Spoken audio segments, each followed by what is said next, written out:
Good evening. My name is Naomi Krogman, and I am the Dean of the Faculty of Environment at Simon Fraser University. I welcome you here tonight for the second talk in our 2020 lecture series, Climate Emergency, the Citizen's Guide to Climate Success. The books are available for sale just outside the door, and Mark will personally sign a copy for you. I begin by acknowledging that we are on unceded traditional territories of the Coast Salish peoples, including the Tsleil-Waututh, Squamish, and Musqueam First Nations. You may have noticed that we are live streaming the event, and the recording will also be available on our website for those who cannot attend and want to watch it live. We are really fortunate tonight to have Mark Jaccard and Matt Horne with us. Mark will open the presentation, sharing with us some of his evidence-based arguments from his new book. And Matt will then share the City of Vancouver's strategies for addressing climate change. Mark Jaccard was recently named an SFU Distinguished Professor. He is an author of the International Panel on Climate Change and a member of the Royal Society of Canada. He has won the Donner Prize for Best Policy Book in Canada, the BC Academic of the Year Award, and many other awards. Mark asked me to be brief, so you can easily learn about his record and his awards by Googling him, but less easily knowable about Dr. Jaccard is his dedication to training graduate students for the last 32 years. His former graduate students are scattered across the country and the world, working on climate and other environmental policies, and also working on climate action. His graduate students are known for the meaningful action that they have taken to decarbonize the system. In fact, he's had 88 masters and 6 PhDs finish under his supervision. Mark's book invites you to do the same, take meaningful action. I had a chance to read an advanced copy of Mark's book, and my thinking has shifted on a number of background assumptions that I had about the barriers and pathways to address climate change, especially around peak oil, the role of capitalism, and where the easiest and smartest gains can be made to address climate change. The book will make the concept of carbon budgets a kitchen table term. I am happy now to invite Mark to the podium.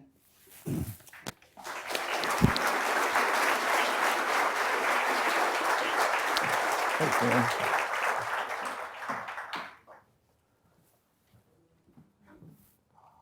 Back up. You need to go back. Oh, no, that's right. Great. Thanks, Laurie. I think I'm mic'd up. Good evening, everyone. I also want to acknowledge that I'm on the unceded territory, that we are gathered on the unceded territory of the Tsleil-Waututh, Musqueam, and Squamish people. The goal of my book is to help climate-concerned citizens detect deliberate delusions and inadvertent myths of others and themselves, to elect climate-sincere politicians who do effective policy, and to eliminate their personal emissions with just 2 actions. The key theme of the book is inward-focused critical thinking. And I have a couple of quotes that help get us into what I mean by this topic. The first is by Upton Sinclair, who was an American writer in the 1920s and 30s, and he said, "It's difficult to get someone to understand something when their salary depends on them not understanding it." And we have some smiling and laughter there. We can all imagine what we're talking about, and maybe even ourselves sometimes. The second quote is from the English philosopher Bertrand Russell, also from about 100 years ago, and he said, "What someone believes on grossly insufficient evidence is an index into their desires." So you might think of these two, these are similar, of course. Maybe the first one is what you might call self-interest bias, and maybe the second one, wishful thinking bias. And I'm going to have some fun with both of those concepts throughout my talk. And my talk lasts about 40 minutes, and I'm just going to remind myself of that. And in fact, one way to explain this is to think about something that I call the debate yourself game. As Naomi mentioned, I've taught graduate students for a long time, and for about 30 years, I've run a graduate seminar, so PhD and master's students on sustainable energy. And some of the classes are even in my home. There's the happy group from a couple of years ago at the dining room, the extended dining room table. And at the very beginning of that course, I asked the students to think about some controversial aspect of sustainable energy. Should we expand nuclear power or should we not? Should we use a lot more produce more biofuels or should we not? Should we capture carbon? Should we do large hydropower? Any kind of topic like that. And I asked them, individually, make an argument to the group on whether we should or should not do nuclear or not do nuclear. And so they do that. And their arguments are very good. Like they've thought about it. These are clever students, and they do a very good job of making their case. And then I say to them, and each one of them individually, I say, good. Now, you might have been taught in the past how to be part of a debating club and debate with other students. I want you to debate with yourself. I want you to give us the best possible arguments for the opposite of what you believe, the opposite of what has generally been your position. And so they do that. And these are very clever students, as I said, but usually they do a very poor job. And so then I make them do it again. And they're still doing a poor job. And the challenge, and it's a fun learning experience for them, is that so many of us are trained, and then thanks to the help of the tribe around us, we are confirmed in being really good at being selective with evidence, at thinking more as a lawyer might think when the lawyer has been given, you must defend this position, find all the evidence and logical argument to make strength to that position, as opposed to our ideal of what a scientist should be, or a critically thinking citizen, which is somebody who is really interested in the very best arguments that run counter to what they believe. And in fact, that in doing that, so that means, well, and I'll even say that in my own lab, I'm proud to say that that's one of the things we talk about right at the beginning as I get new students, is how can we learn about anything that is counter to what is our working hypothesis and get so excited to learn all about it. What is the leading scholars who are saying this in what kind of leading journals? And it's funny, but even in academia, I often find that people don't really live in that academic ideal model. Because if you did, then you'd be in this position where sometimes you would still say, nope, I still think we should not expand nuclear power. Other times you would say, I don't think I can hold a rigid position on that. And other times you would even say, now I'm seeing new evidence and I'm going to change my mind. Like the quote I have here from the famous economist John Maynard Keynes, when the evidence I see changes, I change my mind. What do you do? So now I'm going to talk about how this kind of critical thinking approach and trying to go with the debates among the best literature can lead to us looking at the climate problem a bit differently for some of you, perhaps not all, but often from what I hear. So of course we know that the challenge is we have to stop openly burning fossil fuels. It doesn't mean you have to stop using fossil fuels, but you have to stop burning them with the CO2 going into the air. And sometimes the code word for that nowadays, or the popular term, is decarbonization. But a critical review of the evidence reveals three big challenges that are often overlooked or downplayed. The first is there's a myth out there that fossil fuels are expensive. But in fact, fossil fuels are plentiful, high quality, and low cost. And that price falls with ongoing and continuous innovation And if we try to use less of fossil fuels, the price will definitely fall. Think of any competitive market. As the demand declines, then it's only the cheapest producers who survive, and the price falls. So think of that as fossil fuels as cheap. We may not want to think of them that way because in some ways we don't like them. Probably some of the people in this room don't like them. But they're actually very cheap, very fantastic sources of energy, and we need to understand that to be able to succeed. And that's because they still offer the cheapest development path for the billions of people on this planet who want more energy as part of improving their lives. And an example of that, of course, is China, which we're probably all aware of. In about a 25-year period when it had tremendous economic growth, here's what happened to its greenhouse gas emissions from using not just coal to make electricity, but also expanding its transportation system, so using oil. And you see China started out very low, and then eventually in that period that I'm talking about, past the USA, the EU, the European Union, and India to have this very high emissions today. And what does that mean though? So, and what else do we hear? We often hear, renewables are now beating fossil fuels. So have you heard that? You might have heard that. Renewables are winning. Well, let's look at the evidence. So here, this bit of evidence is to show you that renewables are not winning.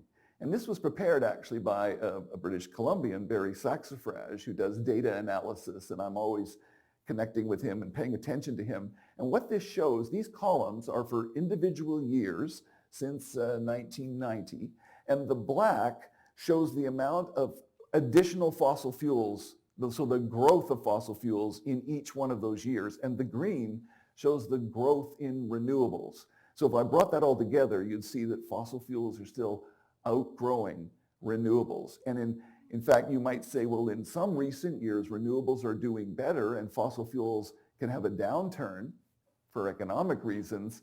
But then look at this. After we signed in 2015 the Paris Accord, when you're thinking, okay, good, all of these countries now are committing to reduce their emissions, fossil fuels again starting to win against renewables. And again, it's because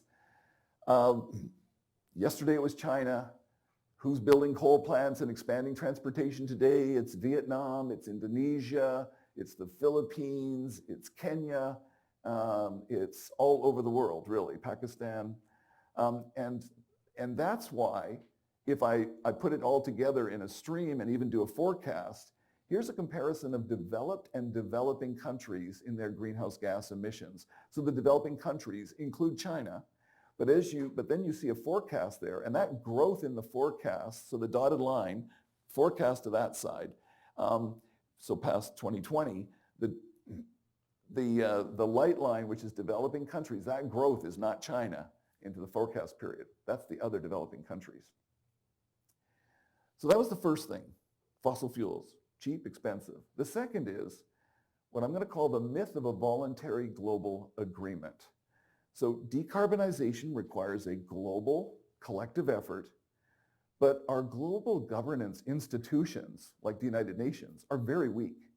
And we're very bad at global diplomacy. And my book talks about other historical cases that help to make that point. At the same time, we might rant and rave about our own individual country and its leadership, but it's very hard for individual countries to lead because that means using less fossil fuels, which are really cheap and the best way for economic development. And so if you lead, each country and the people within that country can say to their political leaders, oh my goodness, we're only a percentage of the problem, and therefore we're only a percentage of the solution. And I'm sure you're familiar with that kind of language. It's in our media a lot, whether the media itself is doing it or it's from oil and gas interests and coal interests and so on. And then the kicker here, though, is that every year for 25 years now, all of the countries have come together to try to negotiate an agreement, but it's a voluntary agreement. And they tried to voluntarily negotiate the agreement, and yet the rich countries are, the poor countries are saying, you got to help us forego fossil fuels because they're the cheapest option. And the rich countries always say, absolutely, we know we have to do that. And then they put their numbers on the table, and they're miles apart. And they always are. And of course they're miles apart, because guess what? We have not succeeded in electing a government to represent us that would be unselfish in our trade with other, in our relations with other countries. So the rich countries are not willing to give up a building like this in order to build a large project of renewable energy somewhere in the developing world. And yet we still keep meeting with this idea that we'll voluntarily come to an agreement. So you might say, oh, that's frustrating. There was a meeting in Madrid. Why didn't they come to an agreement last December? But in fact, those meetings have been going on all the time. And I know scholars who explained, even before the Kyoto Agreement, that none of these voluntary agreements would work. They won't be able to voluntarily put in binding clauses. And what do I mean by that? It's if you sign something under President Obama and then you elect President Trump, he can try to pull you out of the agreement, but his country will face severe tariffs and sanctions and so on. That's a binding agreement with binding compliance mechanisms. So this is why, well, there's so many, as I said, an academic can write about this, but when someone's asked, when are we actually going to get that voluntary agreement, you could also have a cartoonist want to write about when that voluntary agreement will finally happen. So what's the third big challenge? It's the myth of a rational domestic policy process. And maybe I don't have to work hard to convince you about that. But you'd be amazed at how often the discourse makes it sound like people actually believe I want everyone to accept this. And it's like, I'm sorry, your political leaders have to get elected. And so you might want that, but they have to think about our politics in all its imperfections. So and because of that, decarbonization is a very difficult task, even for climate-sincere politicians. And I've got a couple of bullets on that. You could talk about this for a long time. The first, which kind of relates to what I've been saying, is that fossil fuels are incumbent, right? Our system is almost entirely fossil fuels. British Columbia is a bit more blessed. Our electricity comes from hydropower. But the fossil fuels, whether it's to do with your producing fossil fuels, natural gas, oil, coal, or it's an important part of your consumption for your energy system, which is often the case, then the interests, the people who have so remember the Upton Sinclair quote, their self-interests also leads them to want to convince the rest of us and to convince us in any way they possibly can about the benefits of continued use. The second is that you've heard me use the term climate sincere politicians, and to denote the fact that there are also climate insincere politicians. And they can fake it because what we need to do is a transition. But decarbonization is a multi-year, even multi-decade transition. And our political process is a 4-year electoral cycle. So guess what? If I'm a faking it politician, I can say, here's a target here's what I'm going to achieve by 2030. And 3 or 4 years from now, during an election, there will be a few academics like me trying to get the media and the public's attention. They didn't do anything. They won't achieve that target, but there's no real way to measure that. It's very difficult for the media to understand that or for the voting public until you've read my book, and you're going to see how you can tell. And the second one is that climate insincere politicians can lie by claiming great economic harm from effective policies. Now, I'm going to later explain that you don't need to have a carbon tax, but it is a very effective policy, and it's an easy one, though, for painting a bullseye on a climate-sincere politician, whether that's in Ontario or whether that's in France. So for these 3 reasons that I'm especially highlighting, global decarbonization is difficult. Right? And so the fossil fuels are actually fantastic and cheap. that it's a global problem, and we're very poor at global governance, and so solving global problems, and that our democratic electoral processes are also very challenged with something like this. So does that mean, though, that the path is complicated or that it's simple? And I've picked out a quote that I'm going to read to you from Lisa's song, but I could have got this quote anywhere. I hear it almost every day. Fossil fuels are so integrated into our lives that phasing them out would require us to change everything about how and where we live, how we get around, and how we make money. Haven't you heard that, something like that before? And isn't that what kind of floats around in your mind sometimes? We got to change everything for this to happen. So does it sound right? Well, I'm going to argue, and I'm going to explain why the path is very simple, and I'm going to do it in the next few slides. First, we have to focus on key actions in key sectors. And what are these? We have to rapidly phase out the burning of coal and oil and most uses of natural gas, but certainly the coal and oil. So you see coal phase-out strategies in Europe, or the various countries, whether it's Norway or China, that are trying to phase out gasoline vehicles. What are the key sectors? It's electricity and transportation. Now, there are other sectors that are important as well. I know Matt and I are both interested in buildings, and I'm sure he'll talk some about that. But I'm going to show you why electricity and transportation are so important. First, we do have technologies and the costs are modest. So we already know how to stop using gasoline and diesel in our transportation system, even jet fuel. And the same thing in electricity. Like we're moving quite rapidly in some jurisdictions in electricity, and in some places we're quickly. Ontario phased out all its coal plants in 10 years. That was 25% of its electricity system. We can act unilaterally in these sectors because they're domestic sectors, and this is really important. What we call trade-exposed sectors are sectors like the major products that we make: steel, cement, aluminum, chemicals, pulp and paper. Those are traded globally. And if you tried to decarbonize those sectors, you might be able to. In some cases, it's not that expensive, pulp and paper.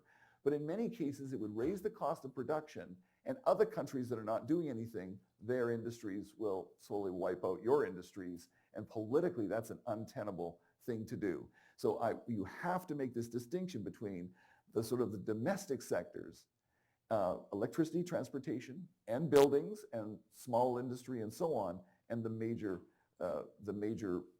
export-oriented industries.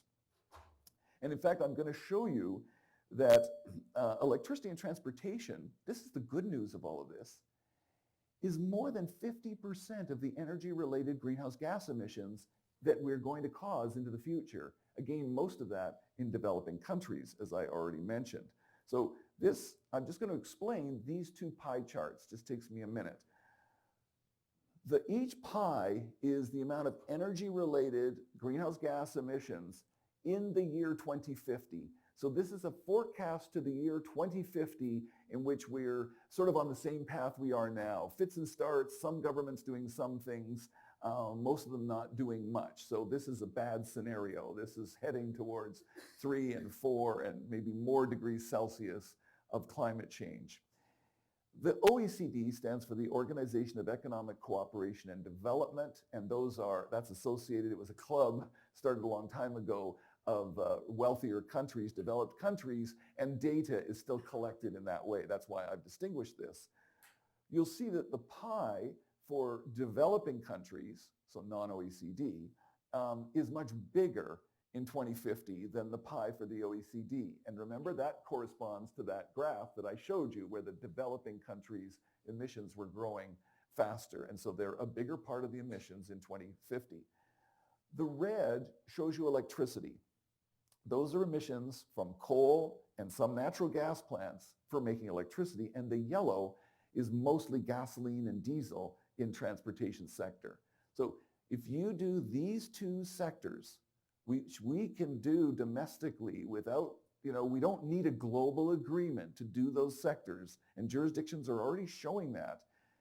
imagine if we can do it in rich countries, find ways to make it happening in developing countries, which I'll talk about, then we've already slowed down this rate of greenhouse gas growth. We're making it easier to do an international agreement, and actually we're starting to realize that we can have success with this problem, with this challenge.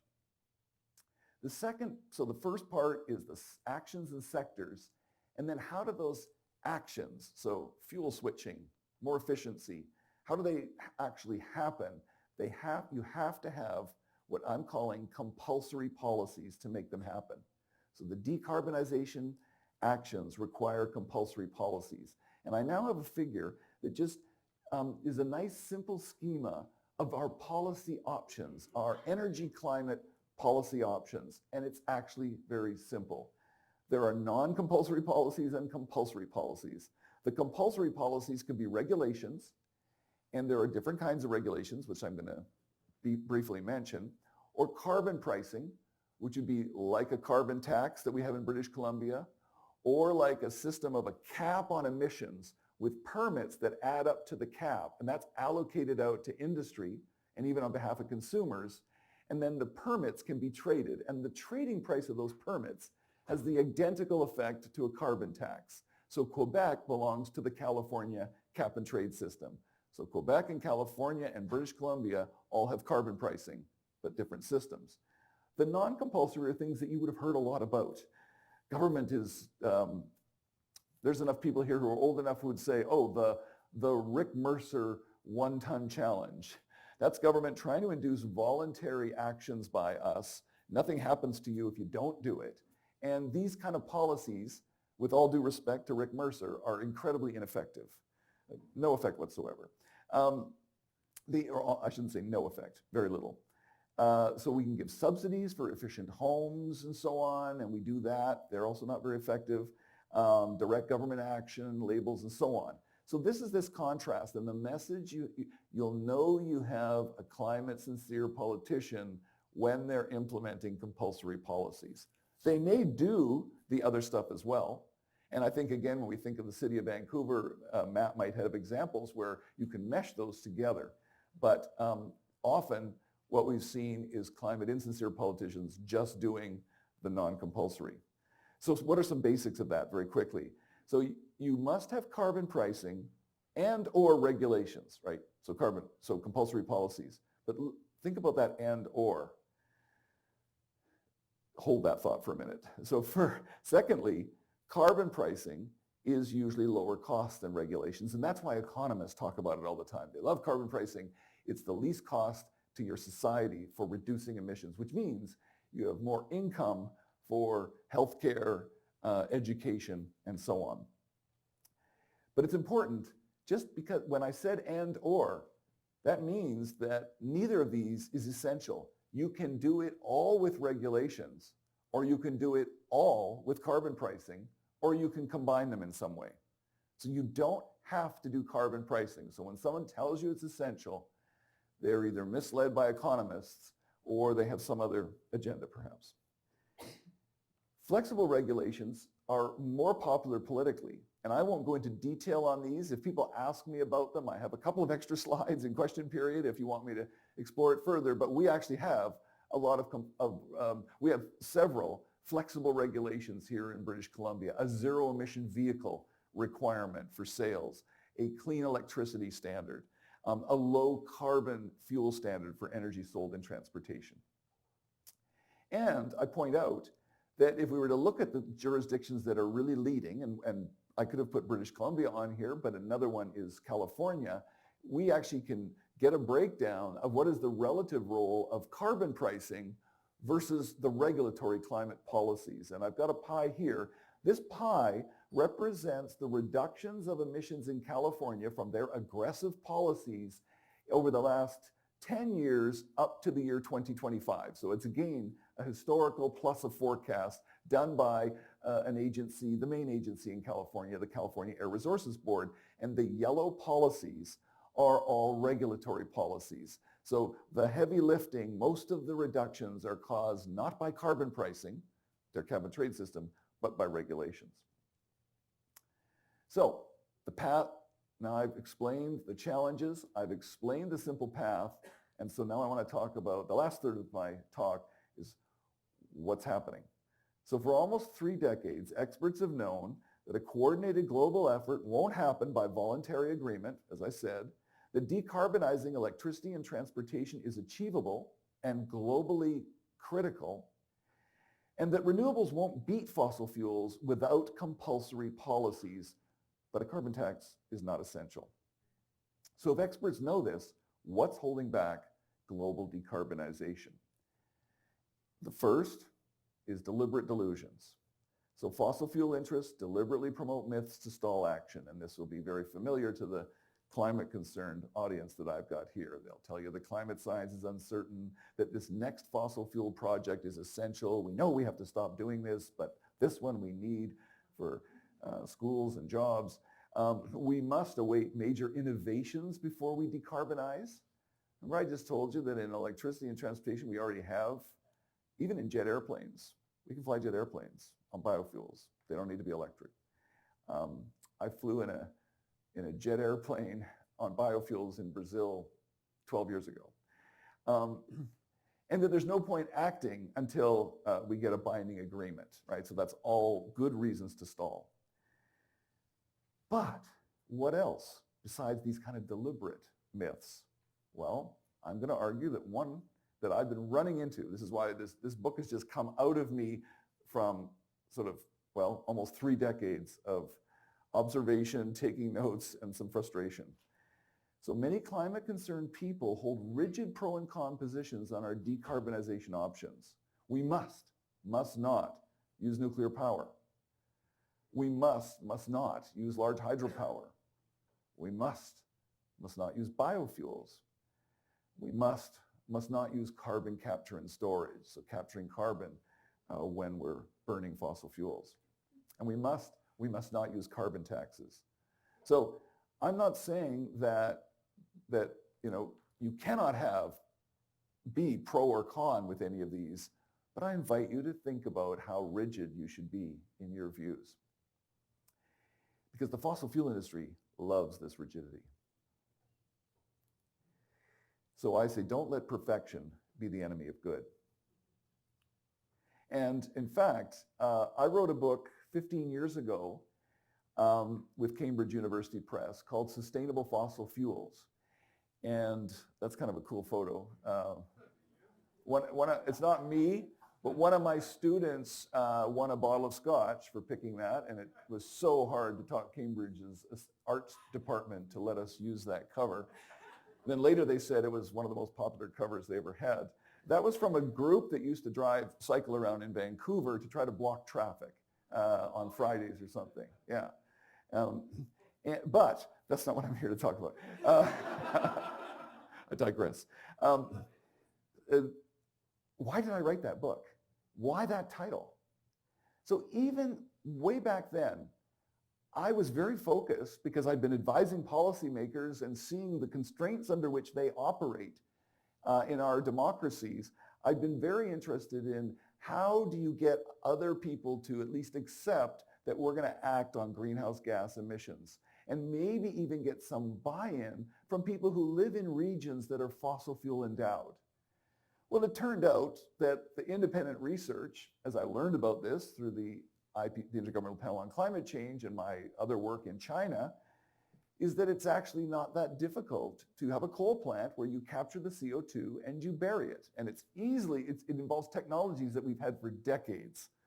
And so I said, we've got to find a way to get buy-in from people in the regions that are fossil fuel endowed, because if we don't do that, they're going to be biased, and they're going to deny the science. They're going to spend a lot of money to try to propagandize and do anything they can to stall. Sound familiar? And that's why I wrote that book. And what was interesting, though, was when I have a lot of friends who are environmental activists, and several of them said to me, oh, you're in big trouble with this. Like, environmentalists were so angry about this book. Not all, but I was amazed how many were, how much critique. And so basically what they were saying to me is, I want this vision of the world. We stop using fossil fuels completely. And I said, but that means you're telling someone in a region that's fossil fuel endowed, you know what? The future of the planet involves annihilating your economy. That's what you're telling them. And then you're sort of saying, and I think they'll just accept that and we'll just move on and we'll have lots of success. And I'm saying, nope, and that's the same as the motive for this book and the motive for that book. We better be thinking about human cognition, and we're good at sometimes detecting others and their biases. Let's detect our own as well. So what about wishful thinking biases? Well, I'll go quite quickly on these. Many climate concerned people harbor these biases, and in fact, that can hinder the implementation of these compulsory policies. They might believe that energy efficiency investments save money. Well, when I'm advising a cabinet minister and the environmentalist or the efficiency advocate says efficiency makes money, the cabinet minister says, oh, good, I don't have to put a carbon tax on after all. Efficiency will win out, and so just get a few people to subsidize to do efficiency, and then all their neighbors will do efficiency, and emissions will plummet. The same thing with renewables and fossil fuels. Renewables are winning, they're out competing. The policymaker says, good, I don't have to do a compulsory policy. Those are really difficult in a democracy. Thanks for that information. And then likewise, people are very focused now on removing fossil fuel subsidies, on divestment campaigns. I am not against those, they're great, but I'm going to be always asking, what was the thing you could have been doing instead of that? Because our time is limited. And I'll show you what I think you should be doing instead of that. And so the fossil fuel industry loves all of these wishful thinking biases. It's helped them win against people like me in cabinet discussions. The next is agenda hitching biases. And again, I know I'm going to challenge some people here in the audience. And I'm not asking you to agree with me that having hitched this agenda is a good or bad thing. I'm asking you to let it simmer for a while and think about your best strategic option for the things we want.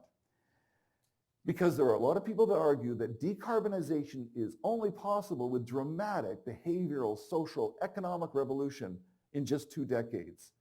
We have to stop population growth, stop eating meat, stop flying planes, stop driving cars. We got to stop economic growth. We have to achieve global equity, and we have to abolish capitalism. And we're going to do that too. We're going to get people to vote to do that because we're not a dictatorship. So it's going to have to be, or we're going to convince them that all of them voluntarily change their behavior. So all of these things, maybe even abolishing capitalism, may be laudable in themselves. But when hitched to climate success, they make the challenge seem far more complex than it is. And fossil fuel industry loves agenda hitching. So it should give you pause just thinking about that. And in the book, I pick on Naomi Klein as an example of that. And then what else is holding it back? Of course, it's climate insincere politicians. We have to be able to identify climate insincere politicians. Now,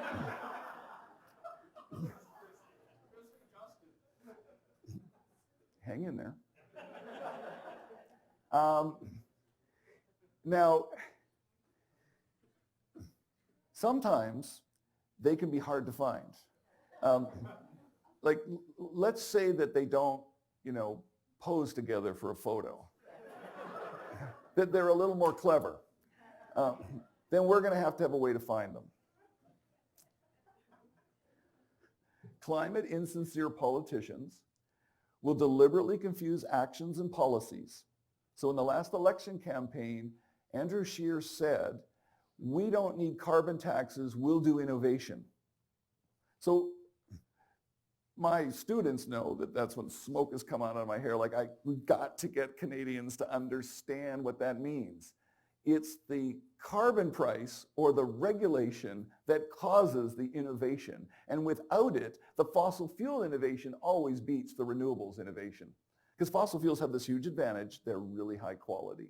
They will win. They'll also implement then only the non-compulsory policies. So they talked about we're going to insulate, we're going to give subsidies to voters.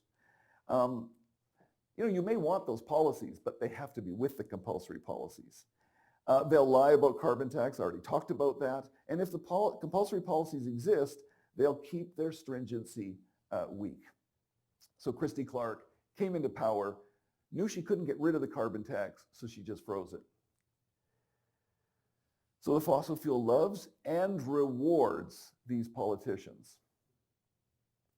So what is the task of the climate-concerned citizen in finding and supporting climate-sincere politicians? Those politicians implement compulsory policies. We've already talked about that. They implement a mix of policies that will drive innovation and low-cost decarbonization even in the trade-exposed industries, but they can't go as aggressively there. And they will link with other countries to lead sort of multi-country coal and oil phase-out campaigns, because if we're not working towards a global effect, there is really no point. And they'll enact, therefore, carbon tariffs to that end. So that's what should have been in a binding global agreement with compliance mechanisms. We're not going to do that globally. We're going to need countries that lead on that.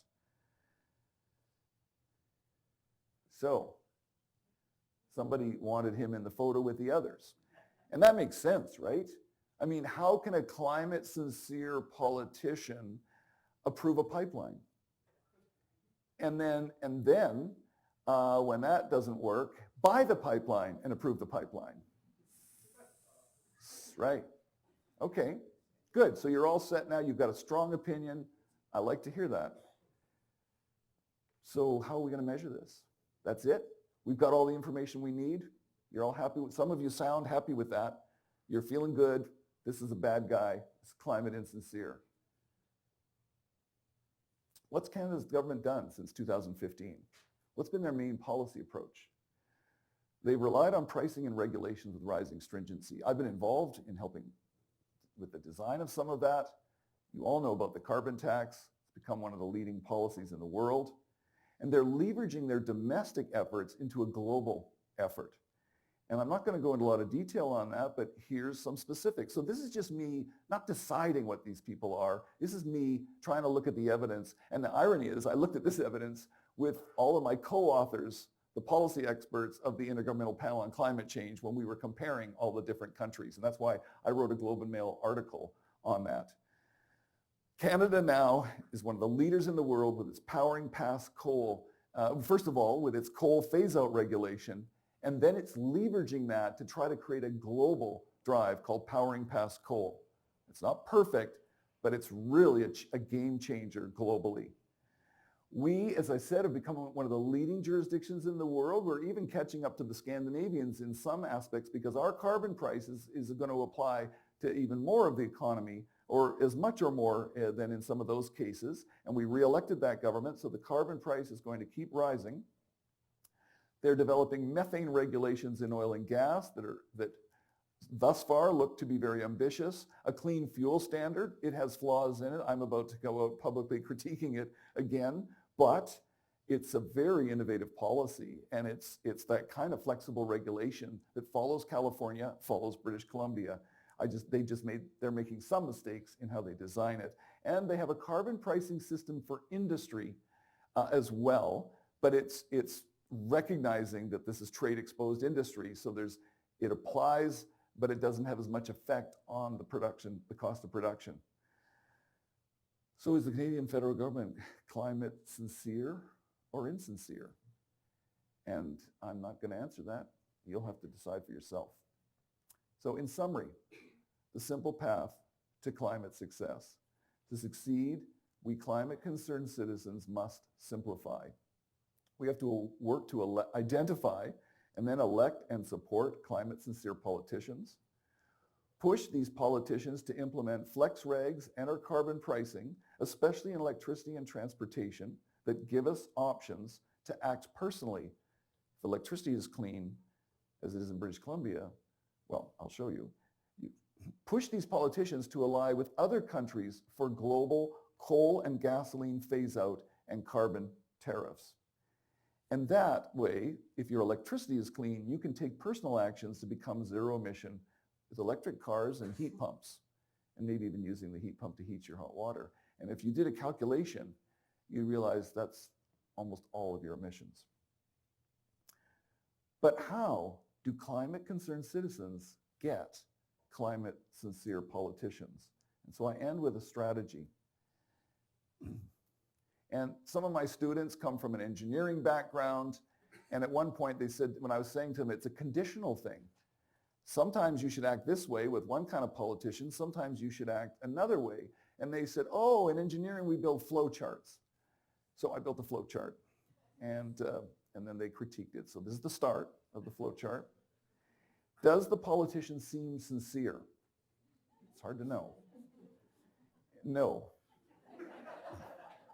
Now wait, because that arrow's going to hang there. Let's say we're lucky and we get a yes. Okay, so do they have greenhouse gas targets? Because remember, a lot of politicians can have greenhouse gas targets, so that's not enough. So if they don't, we go over there. But if they do, we still have another box. Are the greenhouse gas targets linked to policies? No. Yes. And are the policies pricing and regulations? Are they the compulsory policies that an independent expert like me can go public and say, yep, they're reducing emissions, just as our federal government is implementing policies that reduce emissions like these? Yes. Are the pricing and regs increasing in stringency? You saw that rising carbon tax federally. The clean fuel standard is to decrease the methane regs. Then campaign for and fund that politician. So this is now what if we're in the no side, right? Citizen activism. What does that mean? That's going to be up to every one of us. If it works, if it's not working, you got to go back to the top. If it is working, perhaps, and if it's not, you have to stay in this loop. So what does that loop look like? So if your political leaders are climate insincere, what do you do? Because now you can personally, in some jurisdictions here in BC, decarbonize by choice of car and home heating. But given what we know, do we have an obligation to do more? That even our climate-sincere politicians are insincere, but we need that activism to make policies that go global, and if so. Bill McKibben's quote, "Planet Earth is miles outside its comfort zone. How many of us will go beyond ours?" So I've got a photo here. This is me testifying in Washington, D.C. Before a Congress committee. And I'm testifying against the Keystone XL pipeline. And I remember that well because at the time on national TV, the Premier of Alberta called me a traitor to my country.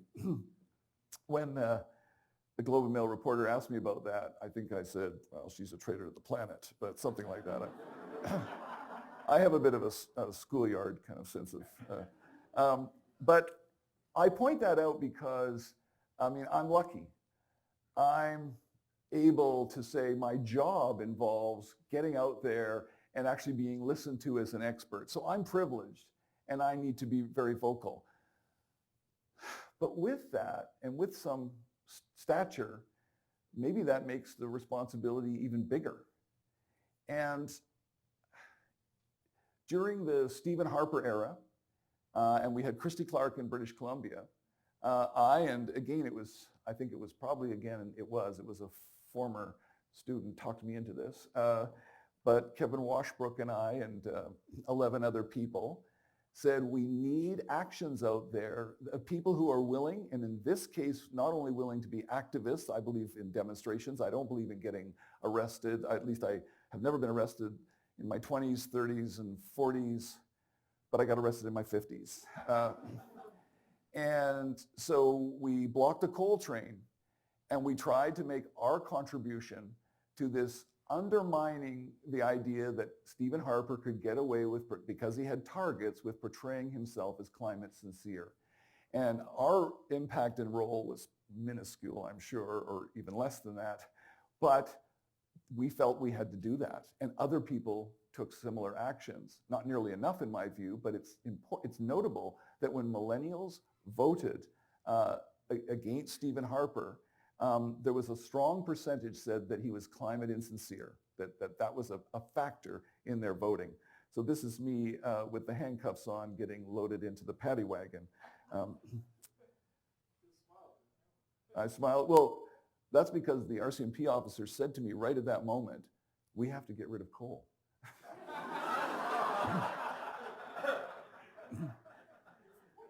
So what influence can citizen activism have? Probably not much, eh? I've got a quote of Margaret Mead.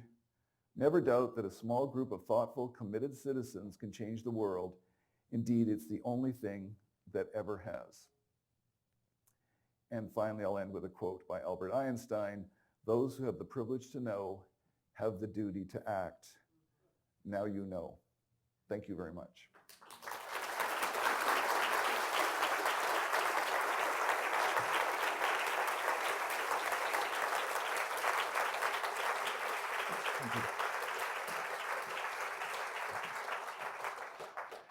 And I wanted to say one thing, which was, it was great of you to buy the book, some of you. It's also free, and you can see how to get it. So get it to the young people in your lives so they can read it on their devices. It's a PDF. It's also an audio book. I do the book plug. But yes, you could also buy it. Thank you. Thank you, Mark, for bringing so much clarity to so much complexity in regards to our options for the future. I really appreciated the fact that you also gave me a model of an economist after spending over 2 decades in a Department of Economics in Alberta, that the power of regulations is so strong. So very illuminating. Our next speaker is going to comment on Mark's talk. His name is Matt Horne. He is the City of Vancouver's Climate Policy Manager. In this role, he is responsible for delivering on the city's commitment to have 100% of the energy used in Vancouver come from renewable sources by 2020. Horne also advises senior management and the mayor on climate change policy issues. And I am proud to note Matt Horne is also an SFU alumnus, graduating with a master's in resource and environmental management after attaining a Bachelor of Industrial Engineering from Dalhousie University. Just recently, both Mark and Matt agreed to join the newly formed BC Climate Advisory Council that will advise government and track progress on Clean BC initiatives to reduce pollution and create new opportunities for people around the province. Matt.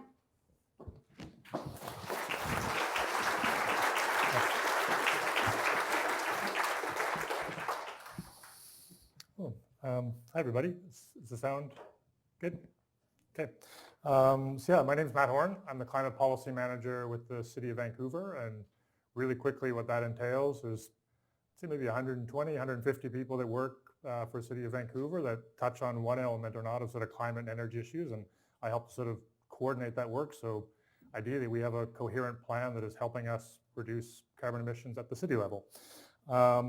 So yeah, I studied with Mark 20 years ago. So interesting, he mentioned sort of that exercise of critical thinking and sort of thinking through the alternate argument that you might sort of most sort of resonate with initially. And I remember writing that paper for Mark 20 years ago, and it was something along the lines of sort of like justifying sort of why it made sense to clear cut this pristine rainforest. And I won't go into the details of the argument, but I think it is sort of a skill set that serves all of us well to have that critical thinking, both in terms of like questioning some of our own thinking, but also sort of putting ourselves in the shoes of people making arguments we may or may not agree with. So I'm going to provide a few remarks here. I generally, I would say, like at a high level, agree with Mark's presentation. Like critical to have those compulsory policies if we want to see progress on climate, and critical to elect climate sincere politicians if we want those policies to be implemented. So what I'm going to try to do is localize that a little bit and bring it into sort of a Vancouver and city context, just to take some of the global concepts Mark was talking about, or even the national concepts, and give you some context as to how that might materialize in a city of Vancouver or Burnaby or wherever you may live in the region context. I'll just start a little bit with like how Vancouver is doing in this space and sort of what the carbon sort of profile looks like for the city of Vancouver. And it'll differ a bit city to city within the region, but it generally sort of looks fairly similar to this. So we're having some success, I would say. So over the last decade, carbon pollution in the city is down by 12%. So we're moving in the right direction. That's at the same time while the economy is growing, the population is growing. So I think we can take some positives from that. I think we also have to be honest that progress is not near fast enough to sort of align with sort of what the scientists are telling us at a global scale. And sort of the analysis we've done is we sort of have to find ways of moving about 5 times faster over the next decade if we're going to sort of be meaningfully contributing to the type of solution many of us want to see on a national and global basis. So moving in the right direction, we've got to find ways of moving much faster.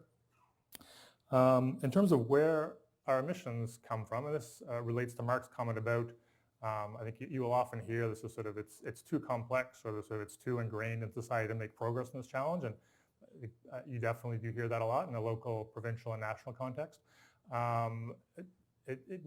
It'll differ whether you look at sort of a global picture of emissions or a national picture or a local picture. I'll give you the local picture. So in the Vancouver context, our emissions really come from 2 sources, buildings and transportation.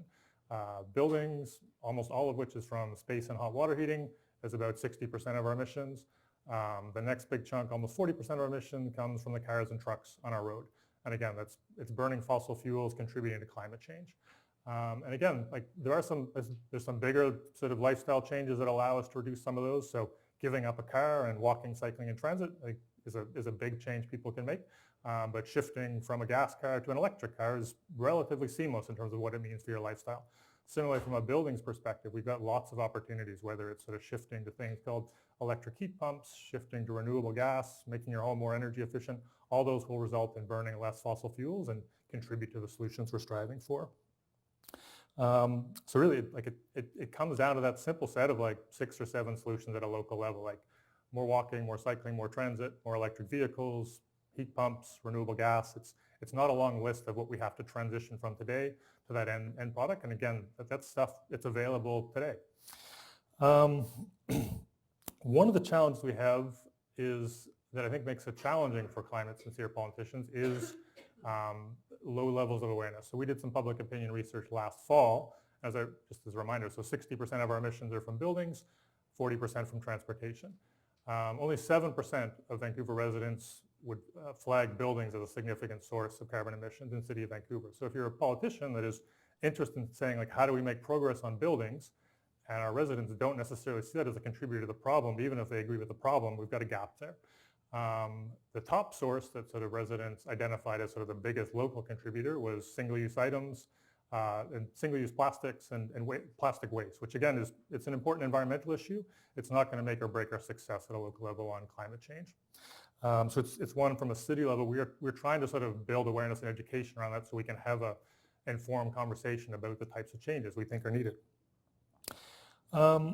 So back to the sort of issue around compulsory and non-compulsory policies. And we don't use that terminology of the city, but I think it definitely resonates in terms of a sense of what's going to have impact and what's not going to have impact. So I thought it might be helpful if I just gave a few examples. And I'll give a Vancouver example to start, which I think is a policy framework around new buildings we're quite proud of. And then I'll give a few other global examples to illustrate some of the other types of things that if you're looking for meaningful policy at a city level, the types of things to look for. So in 2016, City of Vancouver Council passed the Zero Emissions Building Plan. And what that plan does, it lays out a roadmap from 2016 to 2025, essentially, where we would sort of move from what was sort of a standard construction practice in 2015, 2016, to all new construction being zero emissions. So again, much more efficient buildings and reliant on renewable energy instead of fossil fuels. So that's sort of the roadmap or the targets piece. On its own, that doesn't achieve anything, but I think we've had a good degree of success over the last 4 years of implementing the Vancouver building bylaw and the green building policy for rezoning, so that the regulations that require developers to build to that standard.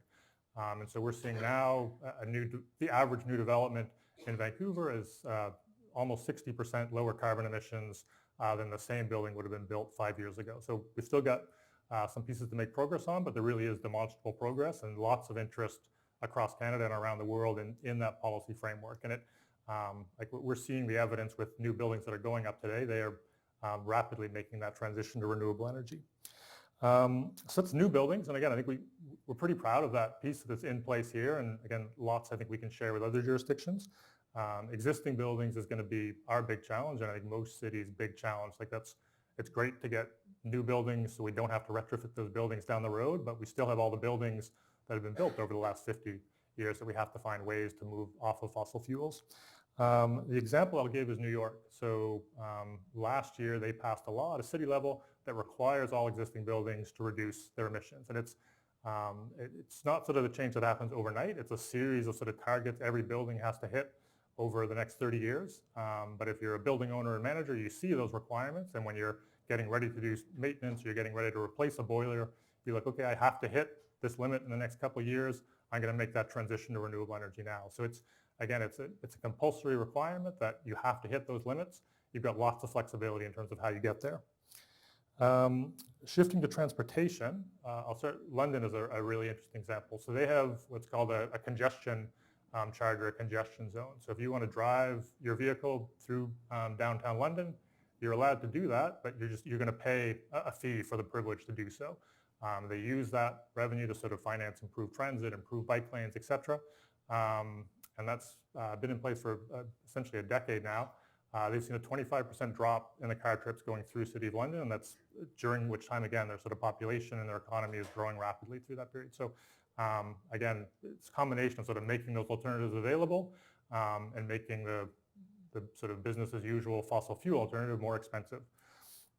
The last example I'll give relates to electric vehicles. In Oslo, in Norway is a really interesting example. So right now, I think the most recent stats I saw were that of all the new vehicles sold in Oslo, a little over 60% are electric vehicles. So really rapidly making that transition away from fossil fuel vehicles. We're actually seeing good levels of success on that in BC as well, but a long sort of step behind. We're at about 10%. So there's a big drop off after you leave Norway to other jurisdictions. They didn't get there just by luck.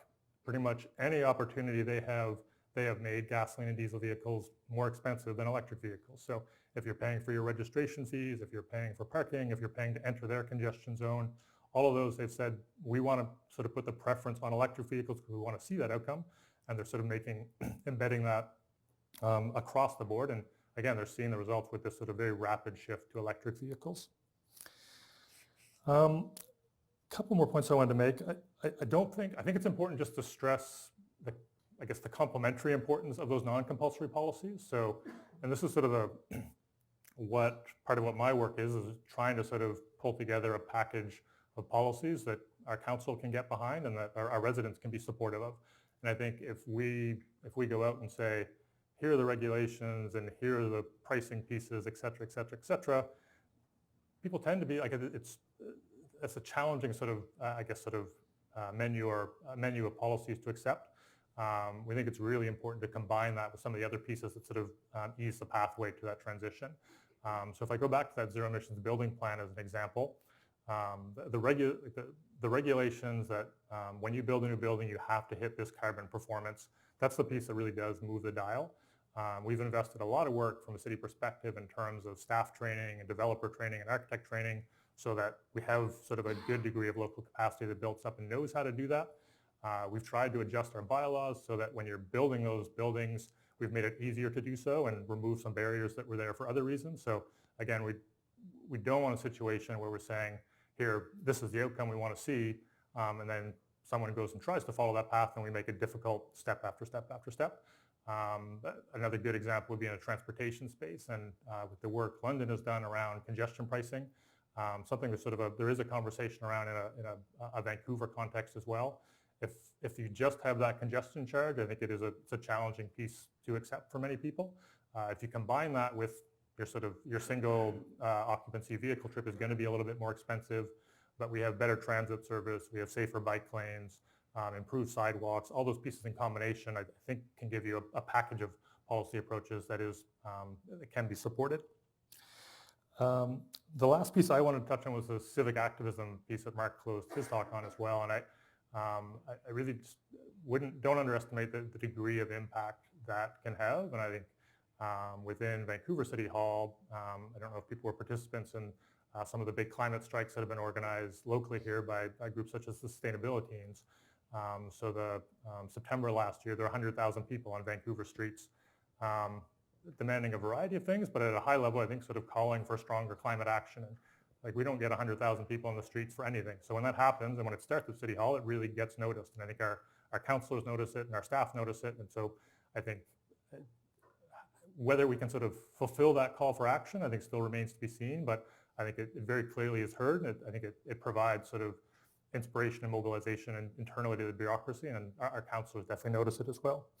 The last thing I'll mention, sort of related to that, is just a plug for some public engagement we are doing at the moment. So last year, our council declared a climate emergency. As part of that work, they've asked us to sort of accelerate the work we're doing to reduce emissions. So we're working towards sort of an implementation plan we'll bring back to council this October in that work. Just last Monday, the public engagement process for that kicked off. We'll be running a series of events focused on some of the actions we are interested in exploring in a Vancouver context. And we also have a dialogue kit that's designed if you have a group you want to run that kit with, we'd be more than welcome to make that available to you. All the information for that is available at vancouver.ca/climate emergency. So with that, thank you very much.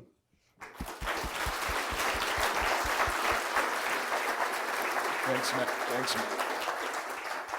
Do you mind? I guess you don't want that sitting on here. I'm going to stand up over here. Oh yeah, I'm on. Thanks very much, Matt. And anyway, for me, it's just a lot of fun. I've got former students all over the place. Matt doesn't just belong to me, but he is one of my former students, I have to say that. And we have a climate sincere government in the city of Vancouver and have had for a while. But it's this critical role that people like Matt have been playing to help guide them through with sort of lessons about what kind of policies, because you can't blame politicians. They don't necessarily know, they're not great experts on this area. So you need people like Matt and one of the mottos in my research group is to say early on to them, if we think we're quite smart, we should be able to help politicians do the right thing, do good, and get reelected. And that's the challenge that I give to anyone who's sometimes very upset with politicians and ranting. And I'm saying, what compromises would you have made to get elected and then to do the right thing and stay elected? It's a very difficult game, and you need bright people like Matt helping to make that happen. So no more from us. I'm really keen to take any questions, and they've just given me the freedom to do that. And then at some point, Lori's got a mic for people, so please wait, because this is being webcast, so we need to hear you speaking on the microphone. And right now it's about 8:10.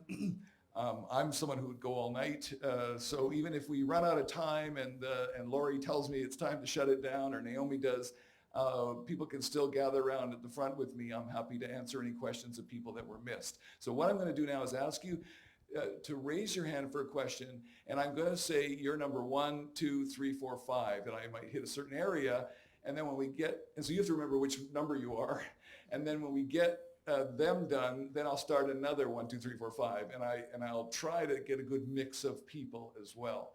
I gave a talk for Joyce Murray this summer, and then some young people were really angry with me afterwards that I hadn't asked any young people any questions. This was out on the west side. Everybody looked like they had gray hair to me. So anyway, so I will try to get a good mix. So can I have your hands, and I'll pick the first people that want to ask questions. So I'm going to go down in this corner here. 1, 2, 3, 4, and you in the blue, you're 5. And then I'll go up there next, okay? So you can raise your hands next. Oh, I got to think about it first. Give me, what are number 2? I have a question. Yeah. I just want to get... No, it's too late. You've lost your chance. Yeah. All right. Please go ahead. Thanks. You mentioned that stopping subsidies to oil and gas might not have as large an effect as we think. Could you talk a bit more about that? Yeah. Well, so of course we want to try to eliminate those subsidies, but the International Energy Agency, some of the really good modelers that I know, well, some of the, at least 5 of them there right now are former students of mine, have shown that if you remove the subsidies, so most of the subsidies, 90% of them globally, are for consumers in oil-rich countries, right? So it's on the consumption. But if you remove those subsidies, and then you look at what would be the demand for fossil fuels afterwards, it doesn't change very much at all. What about the production subsidies? That's what we're focused on in Canada. So first of all, you have to define what is a subsidy. And so is it, so there's also this jargon out here, is it a lack of collecting taxes, like royalty taxes? Well, actually, Alberta oil sands are right at the margin. They should be going out of business anyway if we're doing well. So an economist would say you don't collect any taxes from them. That's not a subsidy. Other people who have said they're big subsidies are counting the damages from the emissions. So I'm already saying you go after that with carbon pricing and not, you could call free dumping in the atmosphere a subsidy, but mostly when we're talking subsidies, that's not what people are calculating. And finally, it would be accelerated depreciation, the accountants out there. It's like you make an investment and the government lets you write off against your income the capital costs more quickly. And that can be an effect, but it affects all of our mining. So it's actually, it doesn't, even the mining of materials that you use in wind turbines get an advantage from that. And then finally, it would be subsidies for R&D. And there was quite a bit of that for the oil sands early, but that still would have very little effect on their cost of production. And so focusing on that, in my view, is a huge mistake. Much better that we are doing everything we can to stop people from selling gasoline cars right now. That would be like 100 times more important than getting rid of fossil fuel subsidies. So if people are devoting their time to getting rid of those subsidies, I'm thinking, oh my goodness, what could they be doing with that time instead? Sorry, who's number 3? Or no, number 1's ready. Sorry. Thanks. I'm involved in energy efficient housing, and one of the biggest problems is affordability and the front-loaded costs of the efficiency measures we build into new housing and retrofitting houses.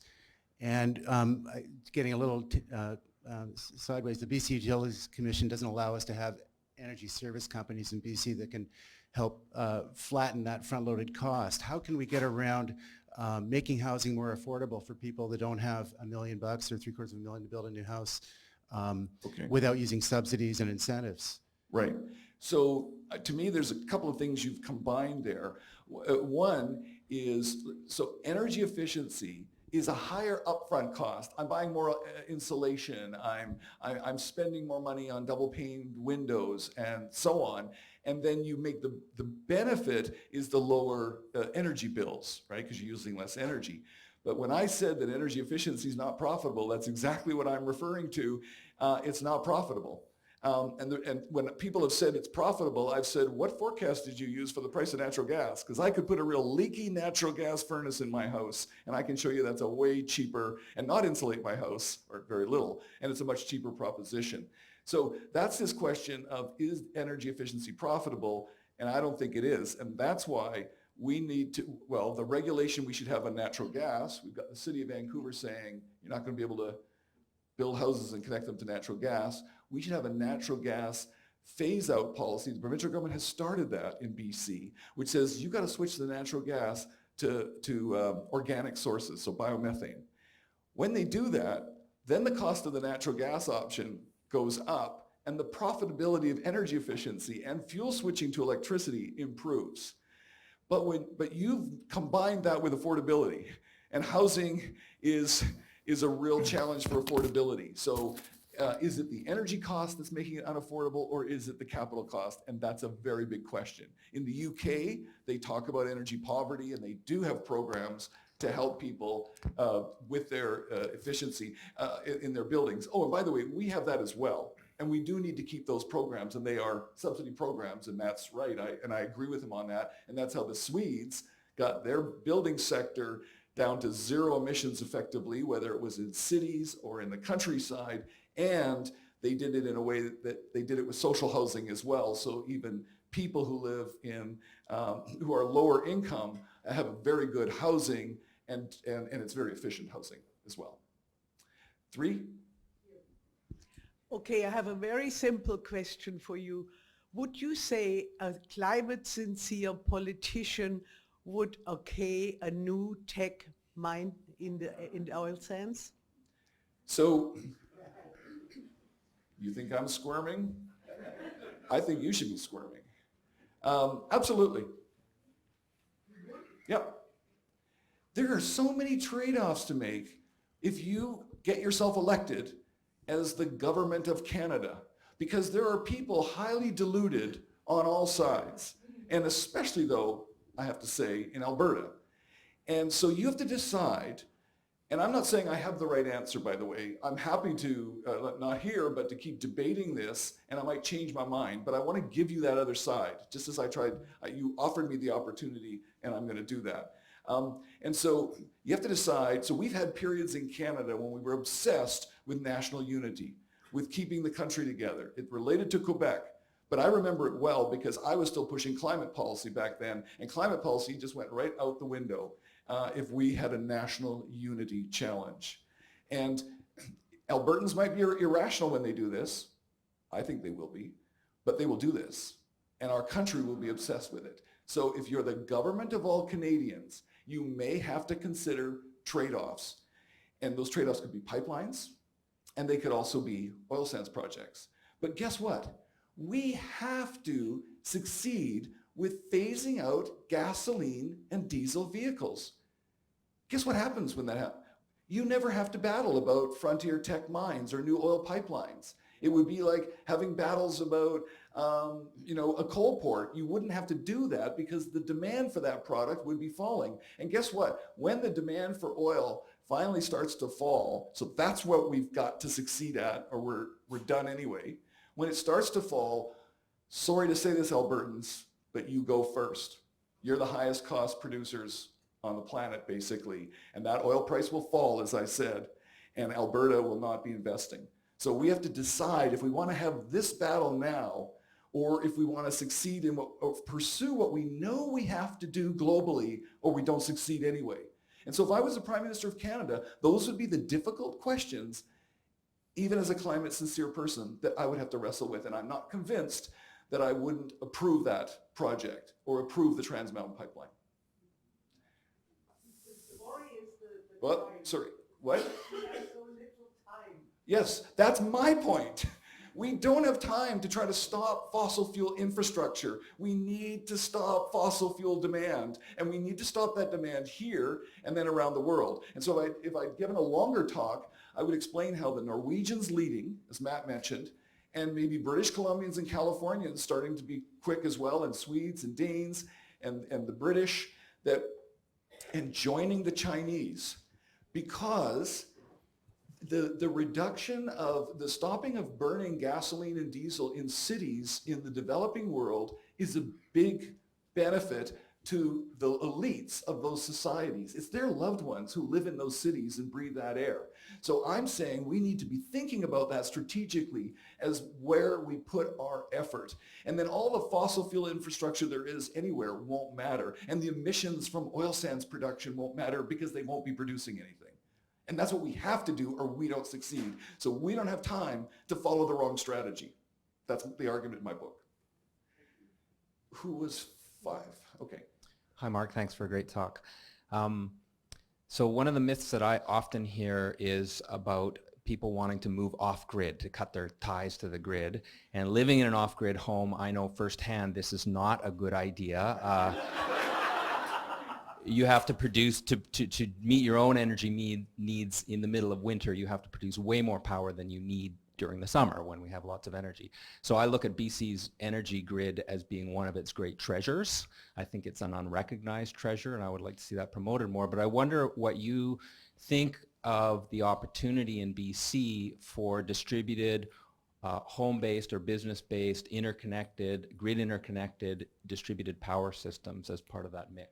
Well, so I agree with a lot of what you're saying, all of what you're saying, but the answer can have so many fun sides to it.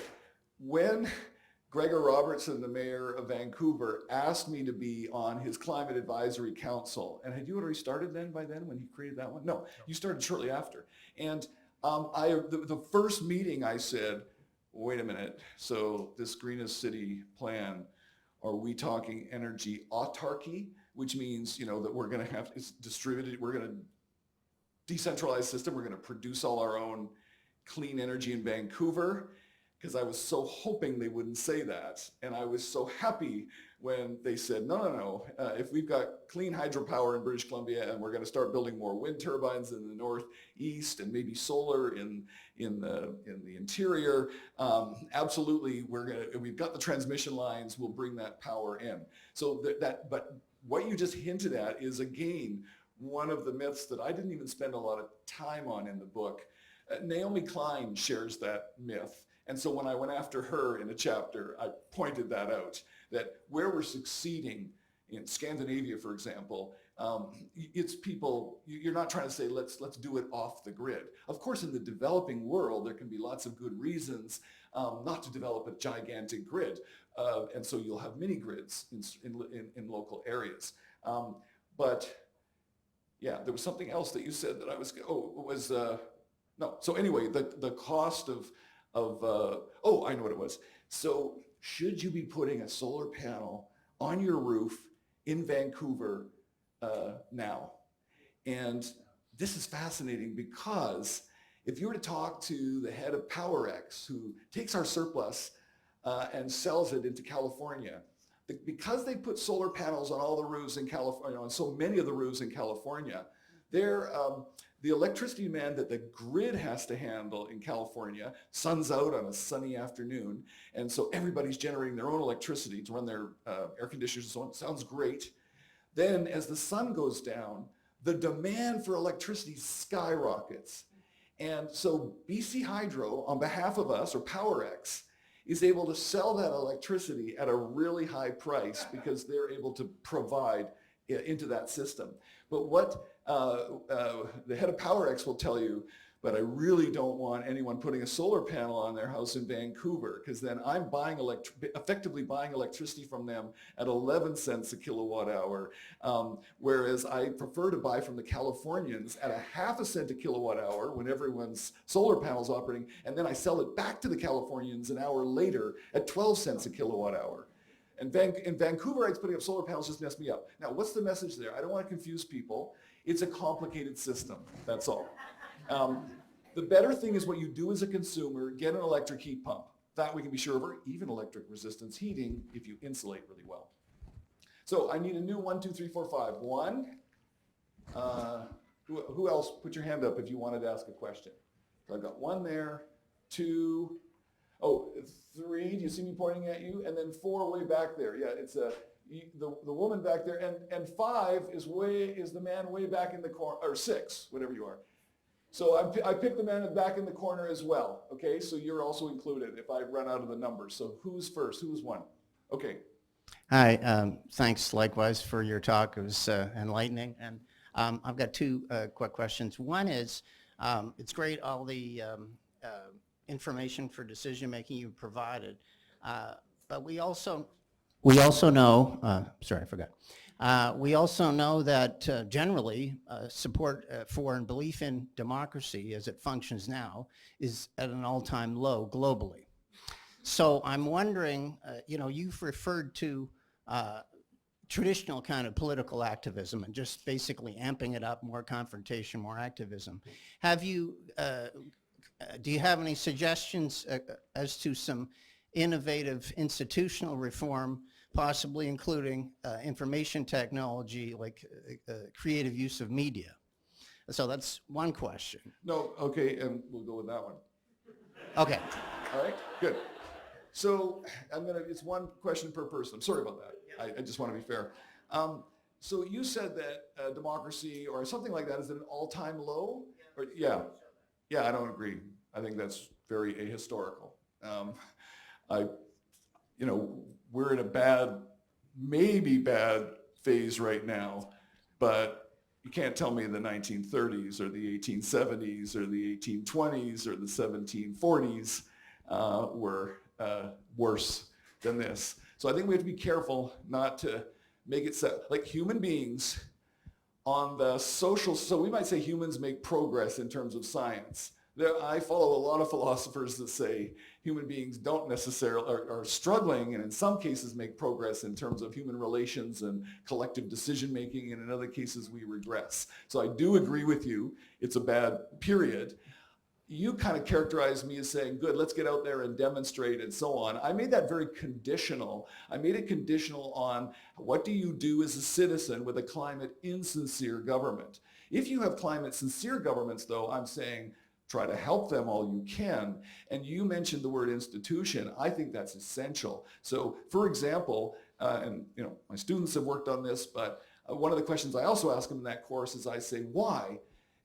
When there was a global financial crisis, so that takes everybody's attention away, from 2008 to let's say 2011, 2012, and virtually every country in the world just sort of stopped its climate policies.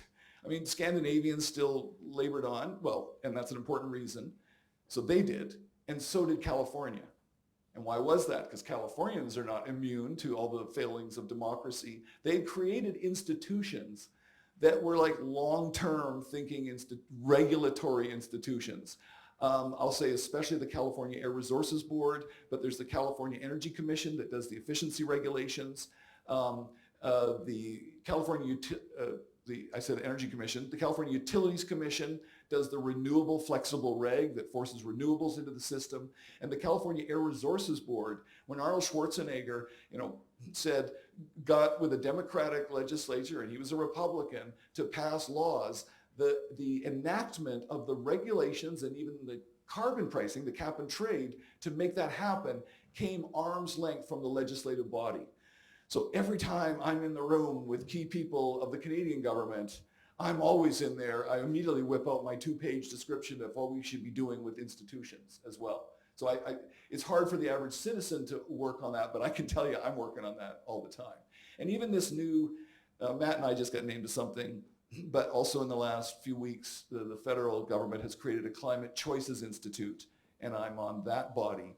And right now it's an analysis and advisory body. I want it to have some regulatory teeth, but that could be a big challenge. Thank you. Yeah. The second, number 2? That's me over here. I was on the number 5 on the last round, but I got skipped. So sorry for whoever is missing out now. All right, we were going to check anyway, up. Okay. You've actually already answered my question. It was about tech. And I feel our government is being bullied into making a decision about approving another oil sand development, but you have suggested alternatives. So thank you. Yeah. And so, I mean, they are being bullied as well. I think you're right as well. They're being bullied by the Alberta government with threats of national unity and so on and so forth. So I'm agreeing with that.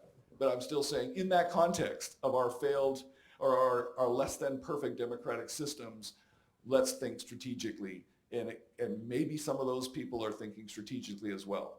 And so let's just not always assume that they must be stupid. Maybe there's other information there. Doesn't mean you absolve them, but it's important to consider it. Who was 3 then? Okay. As someone who's not being particularly politically active, in terms of supporting a climate sincere politician, what's the most effective approach in your experience? Like, what's the best use of my time, say? So first of all, well, for example, we had a federal election recently, and so a lot of people would ask me, what should I do? Because in British Columbia, at least, we were really, that's why I put up Trudeau and, how can he approve a pipeline? How can he be climate sincere? Because I wanted to trouble you with that. I mean, I'm someone who just, did a lot of op-eds and blogs and tweets, and other people that I knew did as well, colleagues and friends of mine, Thomas Homer Dixon, all of us trying to get a message out there to people saying, please be strategic in this election.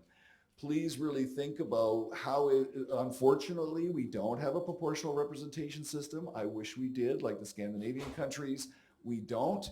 So then I'm sorry, we have to understand that the electoral process is not just about voting for who you want. It's trying to make sure you don't elect who you don't want. So it's this double negative in our first past the post system. And we have all sorts of evidence for that. Stephen Harper formed a government with 38% of the vote.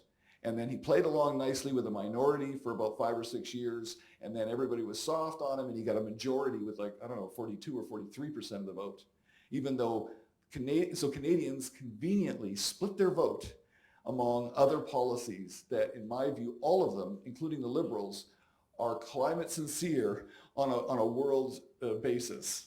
So the Liberals are not as climate sincere as the Greens or the or maybe even the NDP, but we had to be mature about that. So it would be supporting certain political parties, however you do it, financially, door knocking, and then I'm saying the more conditional stuff about whether or not civic activism is when you don't have that good government you want. How do you signal to your other citizens the importance of this issue to you? So and that's also why with the Trans Mountain Pipeline at Simon Fraser University, a lot of colleagues said to me, you should be out here getting arrested with us. And I said, no, my getting arrested was to try to signal to fellow Canadians that we had a climate insincere government. This government is actually doing a lot of the stuff I want. I don't think they should do this pipeline, but I'm willing to cut them some slack on that. That's the judgment I made. I'm not saying you need to make that judgment, but I'm explaining to you what my thought process was to get there. It was very earnest and sincere. Who was next? Okay. My question is actually not... And also, feel free to ask questions to Matt, or Matt to jump in. I just added that one. On that very point, I have a question sorry. for Matt. Oh, okay. Can I add that But question? even before you do that, he's going to respond to the previous one, and then can take that. Just one other thought, and it changes a bit as you go to different levels of government, but most politicians are people, and it's I hear this from our councillors and provincial politicians who I interact with. They don't hear from residents and citizens that this is an important issue, and again, at a local level, they're very accessible. It's no problem to meet with any of our 10 councillors. The mayor is accessible. Similarly, at a provincial level, it is not that hard to get their time. And again, it doesn't, it's not going to change on a dime. This is sort of as a complementary piece to everything Mark mentioned. But when they hear that from their constituents, it does register. I think you hear sort of academics like Mark and sort of organizations in this space, and it can often be discounted a bit as sort of that's sort of the elite professional advice that's sort of floating around when they hear it from constituents as an important issue, even if you don't have all the answers as to what the solutions are. I think it does register in a different way. So my question is a nuts and bolts question for Matt. I wanted to install a heat pump in my house, and it appears that the noise level of all the heat pumps that are available is higher than the city bylaws allow. Can you talk to that? That is true.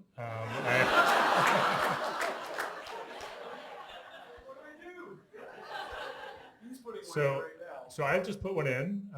You can do it. I won't get into all the details. I'm happy to chat afterwards. Behind the house or in front of the house, there's lots of sort of exclusions that make that possible. But it's something we're trying to change. There's rules that have been around for potentially lots of good reasons that make some of these things we want to see happen difficult or impossible. So that's a good example of one where it's on the one hand, between ourselves and the province, we're offering a $9,000 incentive to switch to a heat pump. And then you sort of turn around and we've got, I think, a somewhat arcane permitting system that makes that a very difficult switch. So I can get into the details afterwards if you want. It's doable, but it's far from perfect at the moment. Who was next after that, Lori? Hi there. My question's also for Matt. Is this loud enough? Okay. Wanted to pick up on your congestion charge comment. I lived in London when that was implemented and remember it well, and I've heard that conversation come up here and in other cities. I'm wondering how Vancouver is bringing its public transportation partners along with this conversation to ensure that while folks are disincentivized, if that's a word, from driving, that we are incentivized and able to get access and timely transport within the city. I say that as a cyclist, so thanks very much for the bike lanes, but I'm not seeing as much public transport being developed, and I'm just curious about that. Thanks. Yeah, I totally agree with the premise. Again, if we don't have sort of good solutions that are viable for people, a congestion charge feels like a very punitive charge if you're in a position where you don't feel like you have choices. I think from a transit perspective specifically, so the provision of transit in a Vancouver context is a TransLink responsibility, and that's sort of a collective set of decisions from TransLink and the Mayor's Council and the province and the federal government in terms of how much money goes into transit, which is sort of a big determinant in how much service is going to be. So in terms of engaging on those fronts, TransLink is running sort of a large sort of transportation 2050 consultation right now. So there's a number of opportunities to let them know what you're interested in seeing, and then sort of politicians around the region hearing that as well. I think at a local level, like within each municipality, and Vancouver would be no exception, is the priority we give to transit. And this is, we just saw some really interesting results. So City of Vancouver put sort of a transit priority lane along 41st Avenue to create a new rapid bus line. And with the same number of buses and the same number of bus drivers, because of that improved service or improved priority access, you're actually getting 10 to 15% more service because they're stuck in congestion less. So that's an action that cities can take in terms of how we are allocating our road space and which different modes of transportation we're giving priority to. And I'd say in a Metro Vancouver context, the use of transit priority is still relatively novel, and lots of opportunities to look at sort of our most congested routes and provide greater priority for transit. Next. Hi. I lost track of the number, but I think I'm the last one. Number 6, maybe. So I came here with the expectation, because Mark, you are a bit of a leader in climate policy. I didn't come here expecting to hear about justification for trade-offs around the largest oil sands mine ever conceived of in Alberta, or trade-offs around building the Trans Mountain Expansion Pipeline. And I might want to also just remind you that in 2015, the reason we don't have a we still have a first-to-pass-post government system is because we had a government elected that promised that they were going to make that change, and they didn't. So when it comes to climate sincerity, I do have a question. I come from settler culture of Tanaka Nation. I actually come from the Elk Valley, the second largest metallurgical coal producing area in the world after the Bowen Basin in Australia, which has actually got new entrants into the market currently and has several of the mine operations above where I grew up undergoing expansions that are all being put forward through the environmental assessment processes. So this government is championing itself as being an enemy of coal, and then it's the Assembly of First Nations chief yesterday on Power and Politics stated that the biggest obstruction to the approval of the Teck Frontier oil sands mine is actually the Alberta government, because they have all but been absent in the consultation processes, and they're more than willing to just point the finger at the First Nations or the federal government for being the obstructionists. And so you are clear.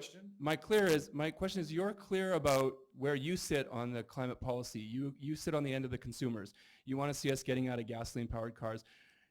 Do you really think that government policy that actually curtails, the subsidies, the heavy subsidies, like the $275 million to LNG Canada, et cetera, that have actually continued to keep this industry is not as important as people making decisions to move to electric cars? And if so, then why would we not be having a federal government giving us $20,000 federal electric vehicle incentives instead of $5,000?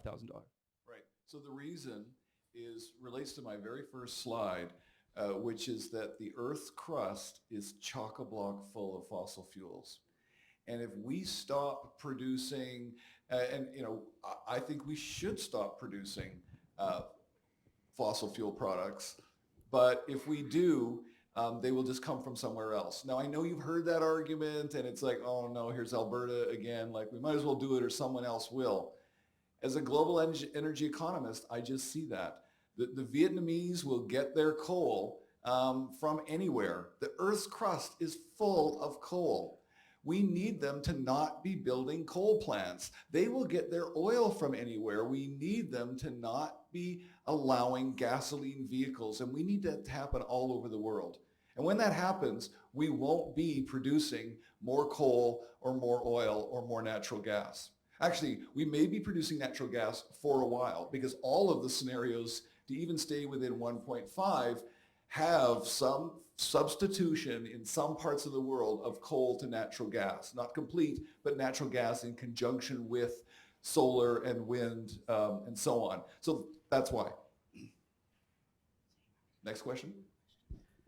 Okay, so we need another one, or where are we at in time? One more round of questions. So anyone have one? Oh no, you already did one. 2, 3, 4. Go ahead, put your hand up. So was someone here? No, someone new? Okay, so did I just say 4? 5.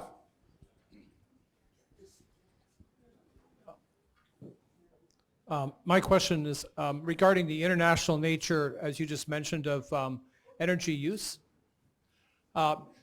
Is it possible that if China's getting LNG from Canada, that it might use less coal?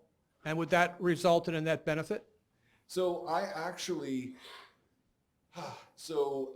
answered this question differently in 2013, 2014. I had some researchers working on this, and I had people who were modeling the energy system in China. Well, these were at the University of California at Berkeley. And at the time, China had a rule that you actually couldn't use natural gas to generate electricity. And that's because whatever natural gas, which they have some conventional from the West, they get some LNG, and they wanted it going to particular industrial uses, and it was even starting to go to buildings. It was interesting in the latest Intergovernmental Panel on Climate Change meetings that I was in, what has started to unfold is just what the International Energy Agency had said would happen.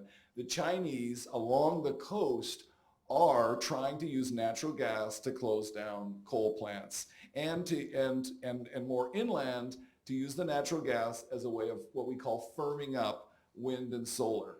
I still think, the natural gas path is, people say it's the bridge to a low carbon future. I don't believe that at all. But people want cheap energy for development. So in the developing world, some export of natural gas from British Columbia and other places can make sense as part of that path. Who was 2? Okay. Hey, thanks for the talk. I've been hearing from various sources that if we were to try to replace all fossil fuel sources for electricity on the grid, that alternative energy such as wind and solar, they have this storage problem being able to deliver, say, at nighttime when there's no sun. How big is that challenge, especially considering the recent IPCC report saying we have around 10, 12 years to make a 50% reduction in global emissions? Excuse me if that's not the IPCC, I can't remember right now. But is that really a big challenge? Because a lot of critics will use that to say, no, we can't eliminate fossil fuels the way we need to prevent, say, 2 degrees warming. Yeah. So in electricity, and we're going to need to dramatically expand electricity systems everywhere, of course in the developing world, but even in the developed world, look at British Columbia, if those cars are going to be running on, many of them on electricity, and those houses. So, but then the argument is, as you just said, so I won't repeat it, but that because solar and wind are, we call it non-dispatchable. It means that the operator can't control when they produce electricity. It's determined by the wind blowing, when the wind blows and when the sun shines. But for 30 years and more, people have shown globally that we can do this without fossil fuels. Fossil fuels are just stored energy, right? You can store energy in a pile of wood, in a biomethane tank, at the end of a hydro reservoir, in a battery. You can even have, and hydrogen, you can even have natural gas underground, and maybe your electricity system has a bunch of natural gas turbines that are there to run at those particular times when you need them, peak demand and low output of renewables, but they're only going to run 5% of the year. So your emissions will be minuscule compared to that. And Ontario is just at this edge. It built some natural gas plants as it phased out coal. And then the question will be, will someone like Doug Ford start to baseload those, like run them a lot more rather than just backing up more renewables? Because he started to cancel the renewable projects. So you can always run an electricity system without fossil fuels, but this is where my students say, it'll be more expensive, right? Because storing energy in fossil fuels to back up an intermittent electricity system is cheaper than storing it in batteries and so on and so forth. So it's a question of cost, and that makes it really hard in the developing world where all the electricity growth is especially going to happen. Can I add one quick thing? Yes, yes. Yeah, just quickly to add to that, I think often that argument is framed, I think, around this sort of assumption or presentation that our demand for energy is sort of fixed and sort of in time. And electric cars are a really good example. Like you sort of get home at the end of the day, you could sort of plug it in at 6 o'clock, which is sort of when the grid is in most demand. We've also got plenty of technology that could say you plug it in, but it doesn't actually start to charge until 10 or 11 o'clock at night. And increasingly, whether it's sort of electric cars or water heaters or other opportunities, we have ability to sort of move and shape that demand in ways that better matches when we're getting electricity. Yeah. So where are we at, Lori? Okay, yes? Yeah, hello.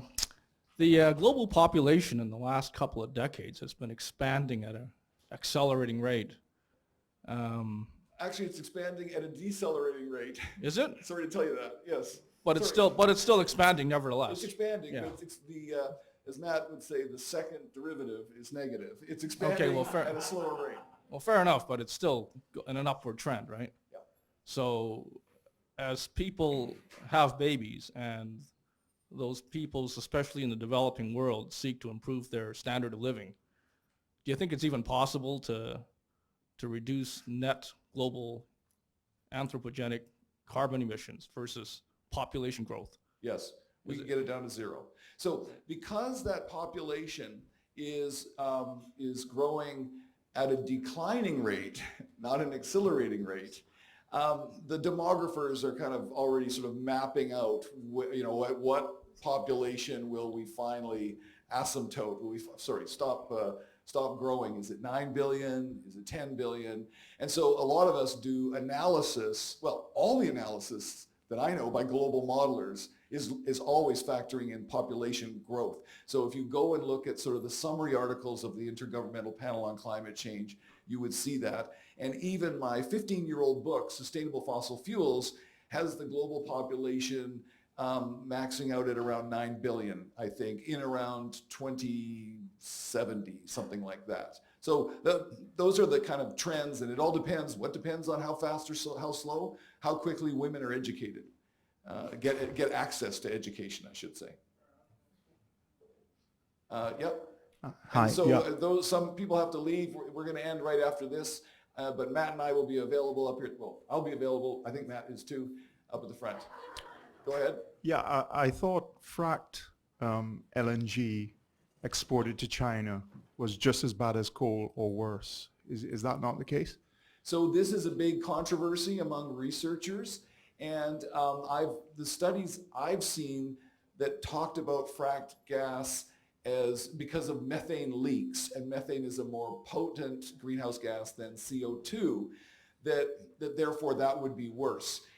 You can do fracked gas without almost any methane or CO2 going into the atmosphere, and we're moving that way with some regulations.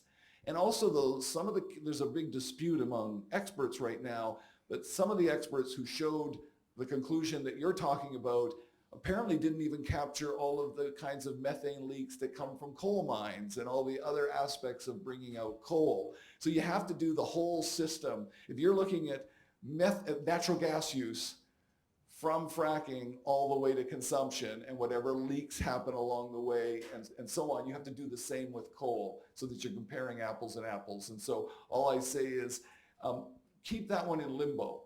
My researchers, after we do our game on challenge, debate yourself game, we put a lot of stuff in limbo. We say this could be or could be not. Good question though. Was there one last one? Yes. Okay, that's the last one. Yep. Yeah, thank you for the talk. I work for a carbon utilization company, and I'd love to hear both of your thoughts on carbon budgets for procuring materials. We work a lot in concrete, and how that plays into new development projects. Right. So, I mean, carbon budgets within an organization is what you're saying. I sort of feel our carbon budget should be zero. So, but if an organization is starting to account for its carbon, that's a wonderful thing.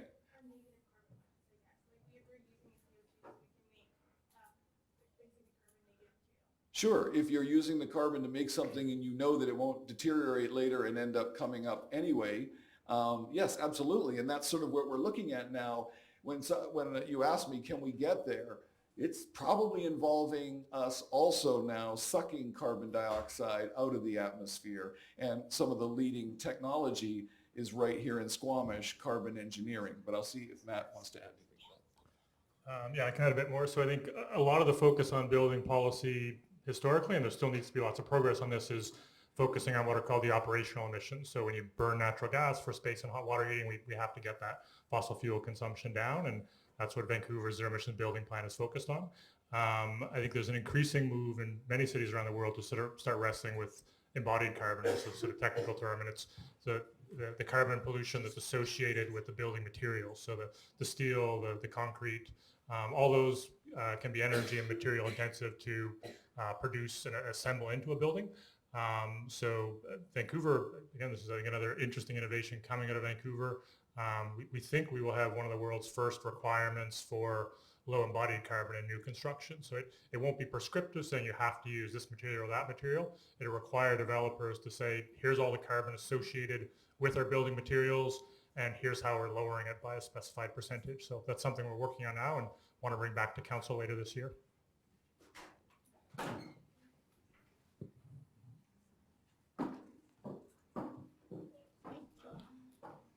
So thank you, Mark and Matt, for such a highly informed, provocative, and clear set of presentations tonight. I just want to close with a few other announcements. We would like to thank our sponsors, the SFU David and Cecilia Ting Endowment for Public Education, the SFU Alumni Association, and the Pacific Institute for Climate Solutions. And there are 2 remaining talks in this series, and we hope you will join us for those as well. The next one is February 20th, How Red Zones Punish the Poor, Generate Crime, and Break the Law, featuring Nicholas Blomley from Geography, and March 12th, Navigating Towards Ecologically Safe and Socially Just Fisheries, featuring Anne Solomon from Resource and Environmental Management. Thank you for coming tonight, and be brave.